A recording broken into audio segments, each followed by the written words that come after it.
Atome TV, la science s'invite chez vous et laissez-vous emporter au cœur de l'atome. Donc bonjour Fanny. Bonjour. Alors Fanny, vous faites partie de l'association des petits débrouillards. Nous nous sommes rencontrés brièvement lors des 8e rencontres de l'espace à Auriol en septembre dernier. Alors dites-nous Fanny, vous qui faites partie de l'association des petits débrouillards, est-ce que vous pourriez nous la présenter un petit peu pour que les internautes découvrent cette association s'ils ne la connaissent pas déjà? Euh, Quel est son but? Quels sont ses principes?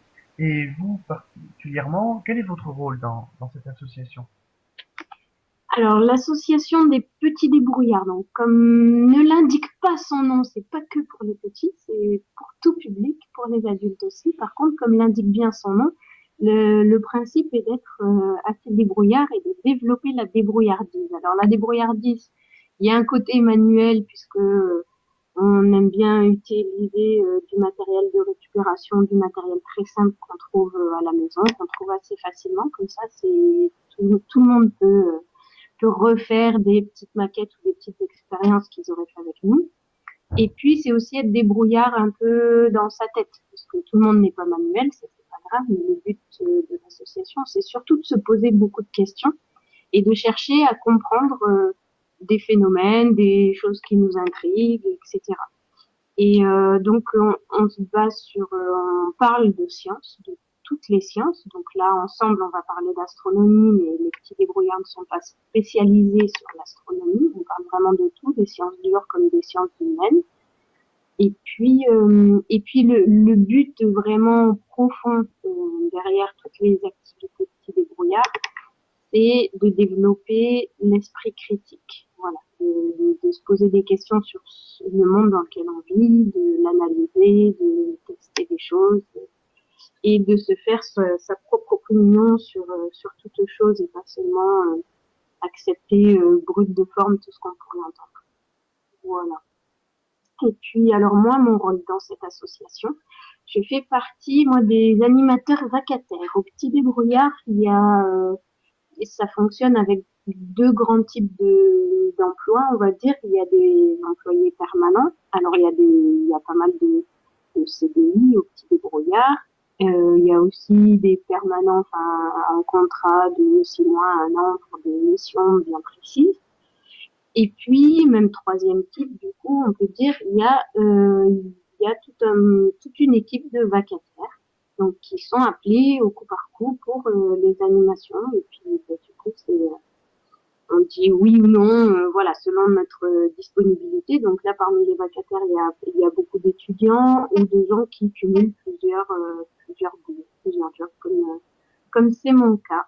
Voilà, donc moi, mon rôle, je fais surtout de l'animation et je commence maintenant à être formatrice aussi de futurs animateurs petits débrouillards, puisqu'on a une formation spécifique pour apprendre à bidouiller, pour apprendre l'état d'esprit des petits débrouillards et vraiment mettre l'accent sur développer tout ce qui est démarche scientifique, démarche expérimentale. Donc, voilà, côté, on fait des hypothèses, on teste, et donc on analyse et on se fait notre propre conclusion ou opinion. Voilà, vous savez tout, je pense. Alors Fanny, vous-même qui êtes plongée dans le monde des étoiles, comment en êtes-vous arrivé là? Qu'est-ce qui vous a amené à participer à des animations scientifiques comme celle des petits débrouillards? Et pourquoi l'astronomie, l'astronautique en particulier? Alors, tout ça, ça vient de différentes étapes dans ma vie. Donc déjà, l'animation scientifique. Alors j'ai toujours un peu fait d'animation, on va dire, dans mon village, etc. Et puis, adolescente et étudiante, j'ai passé mon BAFA et j'ai pu faire de l'animation, donc on va dire classique, en centre de loisirs ou en colonie de vacances, comme on les appelle. Donc voilà. Et c'était pour moi des jobs d'été. Et puis pourquoi celui-là? Parce que j'ai toujours aimé le contact avec les gens, j'ai toujours aimé m'amuser avec les enfants, voilà, leur proposer des choses, etc. Et, euh, et puis ensuite, c'est à un moment donné dans ma vie, je vivais dans une région en Haute-Savoie et puis j'ai déménagé, je suis venue dans le sud de la France. Donc hop, il faut rechercher du boulot, etc. Donc je passais pas mal de temps sur Internet à me renseigner sur les structures, les boulots et tout ça. Et à force de recherche sur Internet, je suis tombée sur les petits débrouillards qui proposaient une formation petits débrouillards. Alors j'avais même pas envisagé ou vraiment compris que ça pouvait mener derrière à du travail avec les petits débrouillards. Donc c'était pas directement comme ça un intérêt de travailler, d'avoir un travail juste derrière, mais la démarche, l'état d'esprit, petit déb avec du bricolage, de la bidouille et puis parler de toutes les sciences en s'amusant, ça m'a beaucoup attirée. J'y suis allée comme ça, plus par curiosité et puis pour mettre, on va dire, une nouvelle corde à mon arc. Moi, au départ, j'ai une formation qu'on peut dire scientifique puisque c'est beaucoup de biologie, écologie. Mais par contre, tout ce qui est sciences un peu plus dures, comme la physique, la chimie notamment, alors que ça compte dans l'astronomie, mais j'étais pas super pote avec en fait.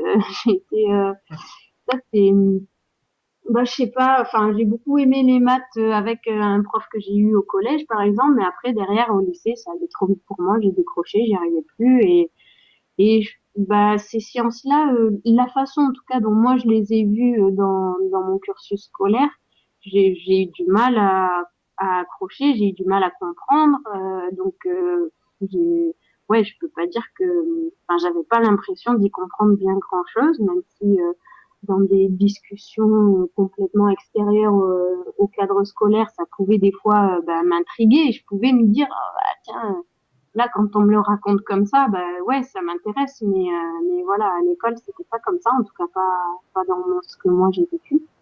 Et du coup, bah, les petits débrouillards m'ont apporté ça aussi, c'est de me réconcilier avec toutes ces sciences et toutes ces notions, parce que on en fait des jeux encore une fois et pas des grands principes dont on blablate pendant une heure devant un tableau en restant assis sur sa chaise. Donc forcément, quand on le fait, quand on le vit, quand on le voit et que nous-mêmes on en déduit le principe physique ou n'importe quoi d'autre comme connaissance, mais quand on le déduit d'une manipulation d'une expérience, ben forcément ça reste, ça marque et on l'a compris.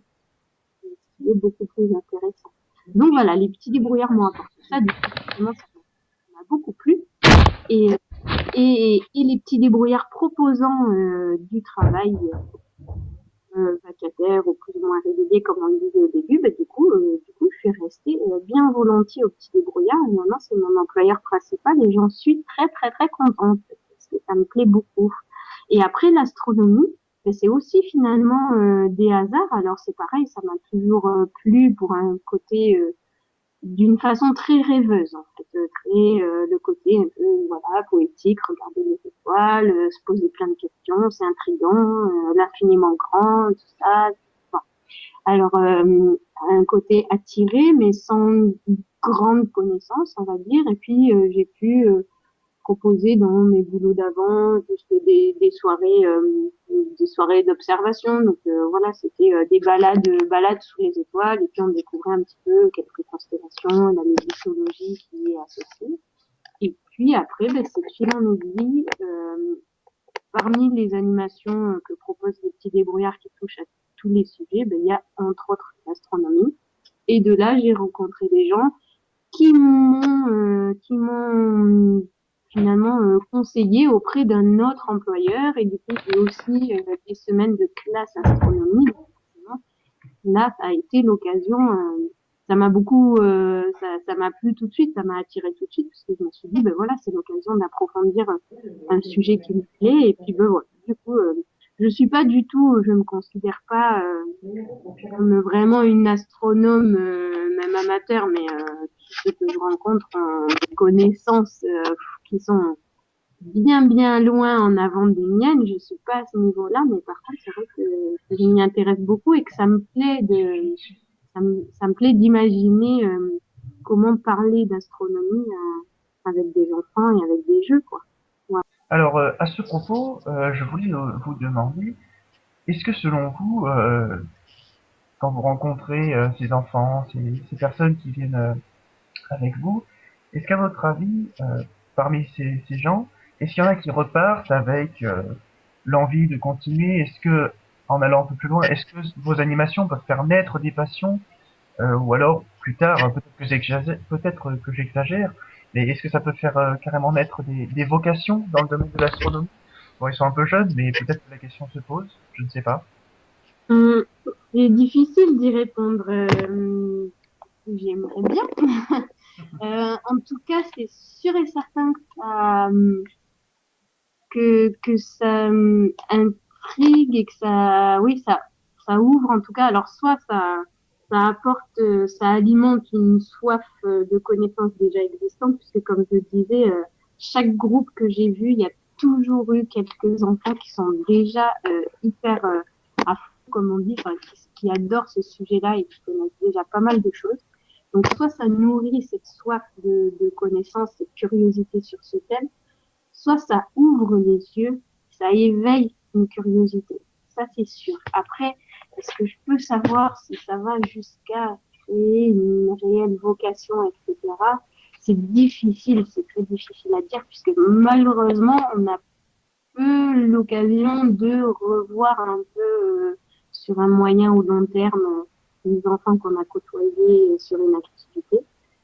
Et je pense que pour une réelle vocation, ce qui est pour moi la condition idéale, c'est un atelier type petit débrouillard pour le côté très ludique, très manipulation, etc., expérimentation par soi-même, mais peut-être avec aussi en parallèle, en même temps, sur la même journée, par exemple, ou la même soirée, une rencontre avec des astronomes, du matériel d'observation, etc., qu'on voit le côté aussi professionnel, entre guillemets, même si la plupart des astronomes sont des amateurs passionnés, mais tout ce côté un peu plus vraiment comment étudier et aller plus loin et regarder le ciel.